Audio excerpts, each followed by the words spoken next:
உங்களுக்காக ரொம்ப ஸ்பெஷலா கொண்டு வந்திருக்கேன். ரெடியா இந்த அட்வென்ச்சருக்கு? அப்போ ஆரம்பிக்கலாமா?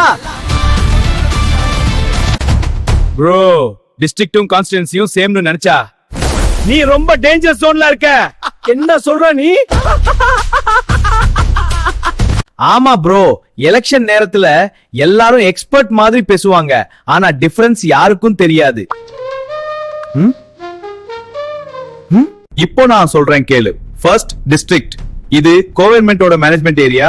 Pass collector. நெக்ஸ்ட் கான்ஸ்டிட்யூன்சி, இது ஓட் போடுற ஏரியா. பாஸ் நீங்க தான். Constituency election battlefield. Difference super simple. District கலெக்டரோட ஏரியா, கான்ஸ்டிட்யூன்சி எம்எல்ஏ ஓட ஏரியா. ஒரு டிஸ்ட்ரிக்ட் குள்ள நிறைய கான்ஸ்டிட்யூன்சி இருக்கும், லைக் பிரியாணில பீசஸ் மாதிரி. சோ நெக்ஸ்ட் டைம் ப்ராப்ளம் வந்தா எம்எல்ஏவை திட்டுற இடத்துல கலெக்டரா டிஸ்டர்ப் பண்ணாத, கலெக்டரா ப்ளேம் பண்ண வேண்டிய இடத்துல எம்எல்ஏவை திட்டாத. இது தெரிஞ்சவன் தான் ஸ்மார்ட் வோட்டர்.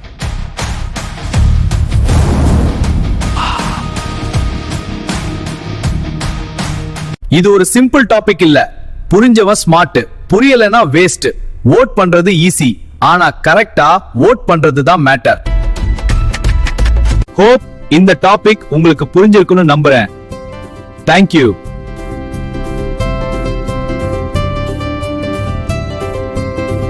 அப்போ மறக்காம இந்த வீடியோவை பார்த்தவங்க எல்லாருமே லைக் பண்ணுங்க, ஷேர் பண்ணுங்க, கமெண்ட் பண்ணுங்க அண்ட் சப்ஸ்கிரைப் பண்ணுங்க. இல்லாட்டி கன்ஃபியூஸ் ஆகிடுவீங்க.